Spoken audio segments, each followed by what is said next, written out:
What is going on, everyone? My name's Boit, and I'm back with some more Age of Mythology, the Titans action, spawning in the bottom of the map in the red color, playing as Hades. His name is Nullus. His opponent today in the blue color, playing as Ra. His name is Joe. It's currently 1-1 in this best of 5 series to see who gets to go through to the semifinals. If you get through to the semifinals, you're in the money. No matter what, you're going to walk away with. I think it's a cool $50. It might be $45, whatever it is. You get through to the semis, you're in the money.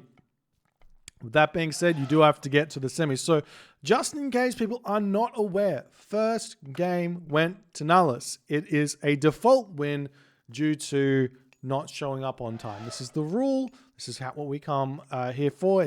The rule is actually if you don't turn up, the opponent can claim the win, or claim the entire series as a win. Or if there's time, they can say, "Look, I'll just take the one game advantage in the series." So that's what happens. Joe took that first game, I believe, with his Isis. And we'll see how things are going to go continuing on here. Joe picking Ra here in game number 2. It's one of his stronger gods, that's for sure. And indeed, one of the strongest gods in the game. I think undisputably so.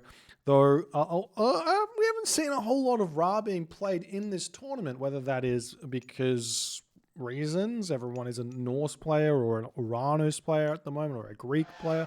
There's not a whole lot of Egyptian players remaining.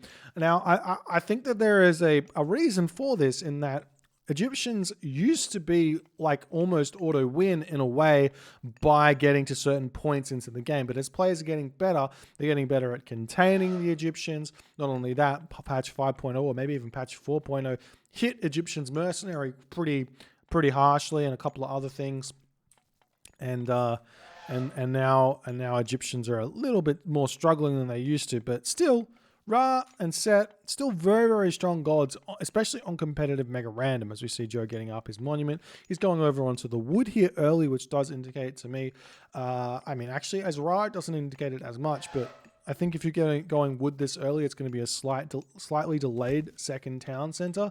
We do see that there's a relic over here. The Shingles of Steel is actually a really, really nice relic. A second relic over here, the Kithara of Apollo. Another incredibly good relic here, giving the extra movement speed to villagers. I mean, I didn't say that the Shingles of Steel is a mana and house hit point boost, but that's that one there. And we've also got the Titan's Treasure that's been uncovered, which is the reduction in cost to get to the Titan Age. So, Joe getting his temple up here, nothing too crazy. Now, the question is going to be, what is Nullus going to do? So, Nullus did find himself dropping that first game to Joe's incredibly strong Isis in the first one there. Game number, well, I guess that was game number 2. So, game number 3 right now. Nullus is going to figure out, does he want to try something different? Does he want to go for something similar? I think the last game he went for a 2-town center against the Ra. Maybe this game against the Isis or the Egyptian. Maybe this game he might want to consider something different. He's only got 3 villagers on gold at this point, with a handful of villagers on wood, which kind of indicates early hero pressure and also 1 town center play. Does he have any upgrades though? No upgrades. And a fairly fast advance time, actually. He's advancing at 4 minutes here as the scout is looking around. So there is a world in which you can get a 4-minute advance time. You skip your heroes and you chuck your town center up, but it's a pretty map-specific build, and I'm not sure that's what Nullus is going for here. So we'll see exactly what happens when he clicks the next stage and what he's going to choose. As we are seeing Joe actually going through Bast here in this game. Instead of deciding to go for the tried and true Shadoof, he's going for Bast. So a very, very different style here from Joe. 2 Monument Bast. As we do know, or at least if you've been watching my videos, you can do a 4-minute 30 advance time through Bast with 2 monuments with enough food on the map. And that is definitely something that is possible here, or has been possible, or would have been possible on this map with as much food in the base that Joe has right now. But he does decide to go for a little bit later, a little bit more economic. Does he get any upgrades? Not really. Nullus, on the other hand, he's getting himself out his Chiron. He's got his Ajax already moving across the map, going to be checking out where the hunting is going on. The Minotaur is already in the base of of Joe here, as Joe is trying to throw up some granaries here to just cause a little bit of delay. But the ghost buildings, they're strong and all, but not going to be quite enough here, as Bast is slowly but surely going to be coming in. These villagers will have to retreat away at some point here. Luckily for Joe, the watchtowers is going to be coming in, and the Minotaur is going to get pushed away. The Ajax wants to try and take down this monument, though, getting some significant damage done onto the favor economy, as this villager does garrison nicely into the tower, and it doesn't look to me like this is quite going to be taken down, as we do see Nullus going for an incredibly early restoration here to try and finish off this monument to the soldiers in the early game here. Is the villager going to be making a break for it? Nullus does notice this, but is he going to be fast enough? Answer, no. Monument to the soldiers will be going down. Where is the Sphinx? The Sphinx wandering around. We see a town center coming up over here for Nullus. The question is going to be, will Joe spot it or not? That is the big question here, ladies and gentlemen. The Sphinx is making its way over here, but it looks like it's not even close to the town center.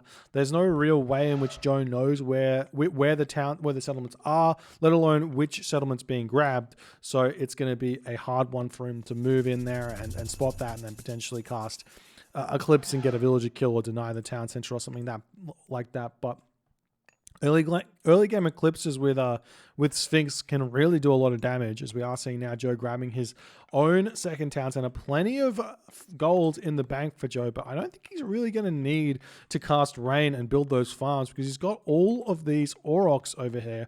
Doesn't even have any upgrades. He does have himself pickaxe here. These Sphinx still don't have their upgrades just yet, as the town center is up. Walls are going to be coming down. Villagers popping over here onto this side zebra, and right now Nullus just a little bit scared to be on this hunt, so he's pulling back into his main base, going to be eating the elephant and just playing incredibly safe, sound Age Mythology right now. Very smart to leave that elephant just in case. And now Joe's got two Sphinx with no real damage to be done with them. We're going to be seeing an armory surely getting dropped here. So two Sphinx, no damage done. And no damage to be done here at all, apart from maybe a stray villager building random walls over here, as the Sphinx is still kind of searching around, scouting the map out. If we do take a look at what Joe's actually seen, currently he doesn't know a whole lot, so he's checking out this. He sees the walls here, he sees the gate, and we are seeing Cryo Sphinx coming in, as this is going to be somewhat of a disappointment right now for Joe, as he's got these two Sphinx. He doesn't have much to really go for in this game with the Bast, so he's going to have to figure out when he's going to be able to find value from his Eclipse. Not only that, losing the monument to the villagers actually does slow him down quite a bit in this game, so we'll see how it's all going to go for him. But Nullus is definitely going to be happy about the position that he's found himself in, though he is down what's it called, Restoration, as we're now seeing some Hippocon coming out, houses coming up for Nullus, villagers popping out as well for Nullus, as we see the storehouse over here coming down, husbandry on the way, just about to finish up. We do see the Chiron picking up that relic arrows of the Alpha, plus 20% building pierce damage, going to help him out quite a bit considering he is Hades right now, as the Sphinx do find their first bit of damage here as they kill off a Hippocon. The Hippocon will attempt to run away, but it looks like it will get chased down. It barely gets caught up to there, or just randomly stops in the middle of the map for no real reason, as the Cryo Sphinx going to be chasing the villager down here as well, as that one's not going to get out of here too easily. The Ajax will get a couple of shots off, but Joe does decide to make a run for it right now. The Hyroko Sphinx has come through, so these are now 6.36 speed Sphinxy boys, as they're going to find some real damage to come in the near future here, as more farms slowly getting dropped down for Joe. As Joe's finishing up his Aurochs up here, he does have one more yet to be hunted, as the village is now coming over. They will actually get greeted here. This might be a worthwhile Eclipse here just to get as much damage as he possibly can, but I feel like Joe can just come in and start killing off these villagers. He gets after one of those low HP villagers, not actually able to kill that one. The Sphinx chasing these guys down, but not quite finishing these ones off. He sees the low HP villager and he's trying to sneak around and get that one there. He does pick that off. The hero is going to come over here. The Sphinx will have to retreat, but but Joe is finally starting to find some damage with these Sphinx. This is a very, very specific build here from Joe. He's going to be hitting the heroic age at about 10 minutes and 15 seconds. He's going to be looking for an incredible amount of value from his Locust. And if he can get that, he's going to be in a good position. If he can't, then Nullus is going to be in a good position. As we do see some villagers over here have been spotted. It takes 3 shots to kill a villager here with a Sphinx. So these villagers that are running away will get taken out. Another one will fall. The Sphinx does see that low HP villager there, but will be not able to get on. So the question right now is, does Joe go for straight to the mythic age behind all this, or does he try and do a heroic age push here? Question also for Nullus is, how does he control the map right now? Because he's got this talent center kind of under control here with his army, which is really, really smart. Don't want to allow Joe to sneak anything up in this game.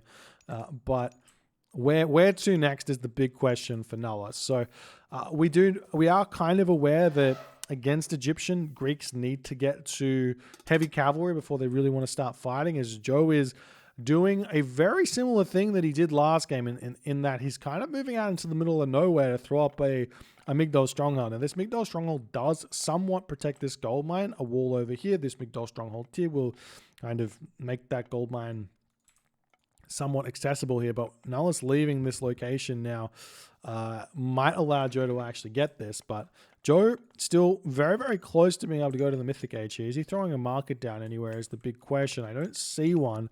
He is training cavalry, so it looks to me like Joe wants to stay in this heroic age for quite some time, as the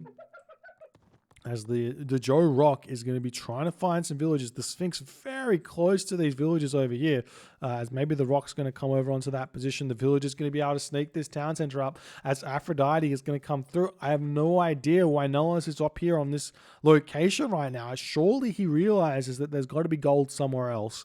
Surely that's got to be something that he's going to be realizing. Yeah, I mean, one Pegasus would give him enough information here, but no Pegasus means not a whole lot, as the army going to be picked up here in the Rock, possibly jump over this wall. No, he's going to decide to take the wall down, as the villagers will get enough of an alert to retreat away, as Joe's Sphinx looking for more villager kills over here. Can be a big Locust that could get dropped over here, as the Chiron is in this position to defend, but has been moved at this point, as Joe's going to start taking villagers down. Does drop the Locust, doesn't manage to kill too many of them, as they do jump away. He probably will kill this villager. 2 villagers down, 3 villagers down, as that's not the best Locust in the world here, as the Chiron gets a couple of hits onto that one there, as the unit's now moving into Joe's base, going to pick off a couple of villagers, but he will be losing a handful of these to the town center and the watchtower in the base.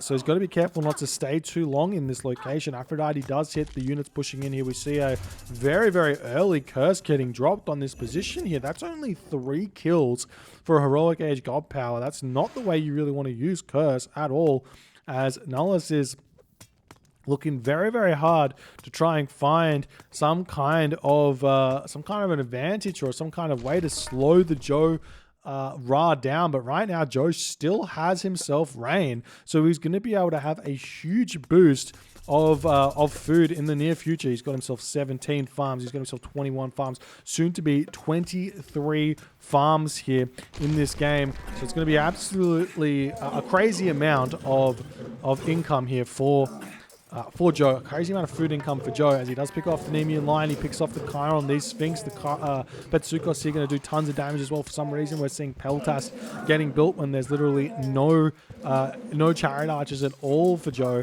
Not only that, they're Ra chariot archers, so they're also really, really good against archers, because they've got 5.5 speed and can actually dodge the enemy archers if they so choose to, or just simply run away, and they're not going to take any losses in that situation here.